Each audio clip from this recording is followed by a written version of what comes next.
Modern Warfare 2 is here, and Warzone 2 isn't that far away. So I decided to dive into Modern Warfare 2 and test all of the weapons with all of the best possible attachments to understand what will be the meta for Warzone 2, what you should be focusing on, and what you should unlock. And the results are going to surprise you. So let me demonstrate exactly why, because the results genuinely are pretty shocking, and it represents a very big meta shift for Warzone 2. Now, this target in front of me is approximately 20 meters away, and I'm going to, with recoil control, aim at it and shoot at it.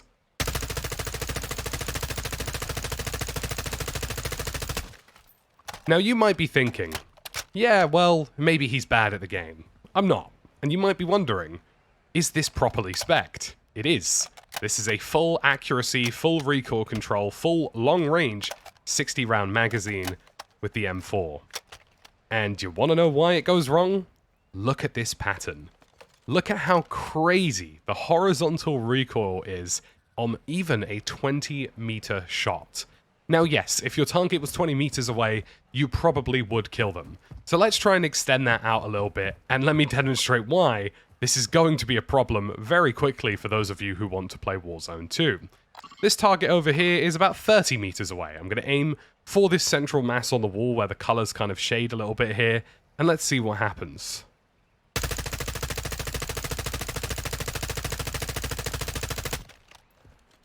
That is with recoil control, with a 60 round magazine on the best possible spec'd M4.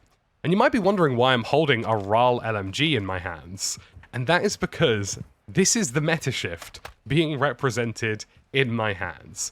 The M4, long-range assault rifles, and long-range weapons are dead, and LMGs are very much here to play, and very much here to stay.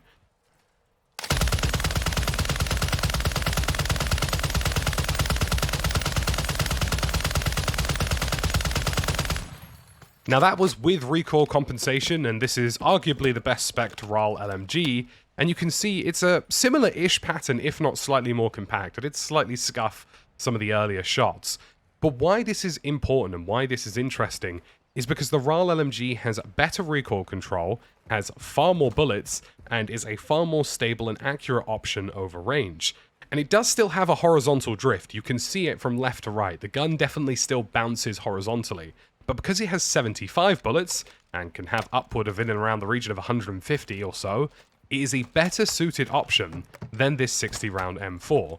We're going to do this again. This time I'm going to use this little painted portrait here, and I'm going to use this little other painted portrait here. I'm going to stand exactly against this over here, and we're going to do the same thing. And I'm going to do recoil compensation with both of these weapons.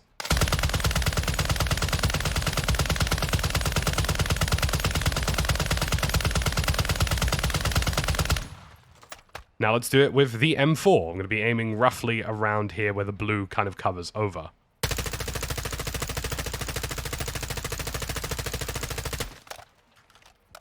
There is a really drastic difference between the two here. Not only is this far more sporadic with the shots drifting out much wider, there is also less ammunition in my magazine, more horizontal bounce, whereas over here we have a more compact story altogether with a higher magazine capacity, probably a higher bullet velocity as well, generally speaking, and two very interesting results. So what exactly does this mean, and what should you as a player be focusing on and unlocking? Well, the long-range AR meta is completely dead. I don't think any of these major ARs are going to be competitive or compelling at longer ranges. The most accurate are the M4 and the Lockman 5.56, and only the 5.45-39 AK is the only other weapon with a 60 round magazine.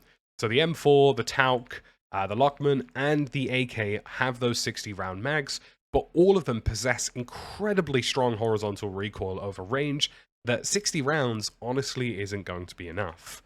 Battle rifles share a very similar story, and they're not necessarily going to be the best option either, although some of them, even with higher capacity magazines, do pack a little bit more of a punch in terms of damage, which might compensate for that. But the real story here, and what you should be focusing on, are these. Light machine guns. Primarily, if you can, I would focus heavily on the Icarus 5.56 as a highly accurate weapon platform, And if you can later on, after unlocking the AUG platform, which is the STB556, focus on the HCR56 as well. These two are really solid and compelling options, and I also think even some of the others like the RAP-H and the RPK could be in contention for being decent weapons. But the long-range AR meta in this game is gone. It's dead, it's dusted, and in Warzone 2 it's going to be very, very challenging. Even if you do manage to down an opponent, taking out multiple opponents is going to be challenging. You'll be burning through more ammunition more regularly with long-range ARs. You're going to be missing substantially more shots with ARs, and you're going to have to be heavily reliant on weapon mounting. So what does that mean? LMGs are starting to come back into the picture here, and more importantly, marksman rifles and sniper rifles are definitely going to be an emerging trend.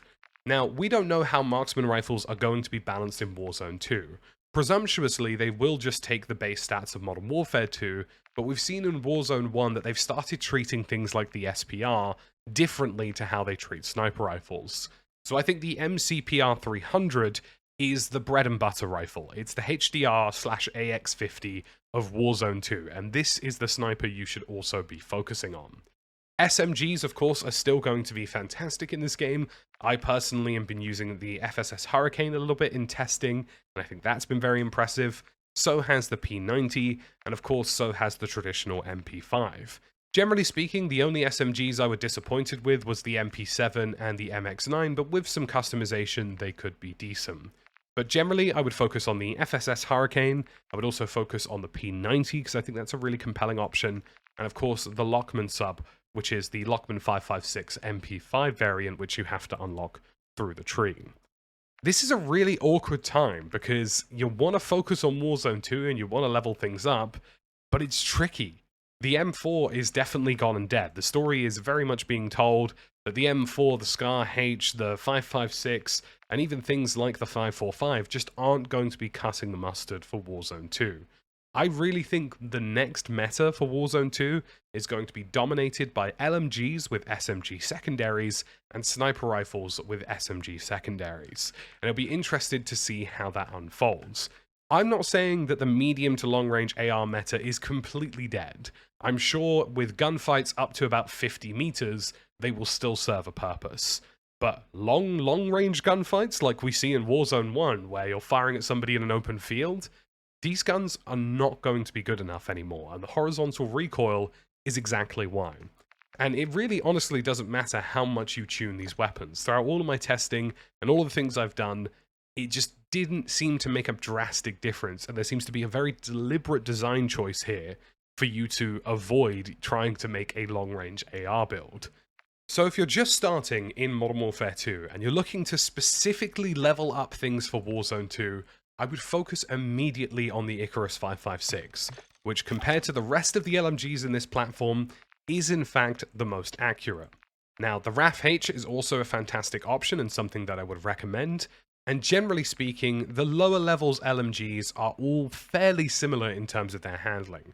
I think specifically though, the Icarus 556 will be great, I think the RAP-H will also be fantastic, and if you have enough time, level up the HCR56, because I can see this thing being a really dominant force heading into Warzone 2.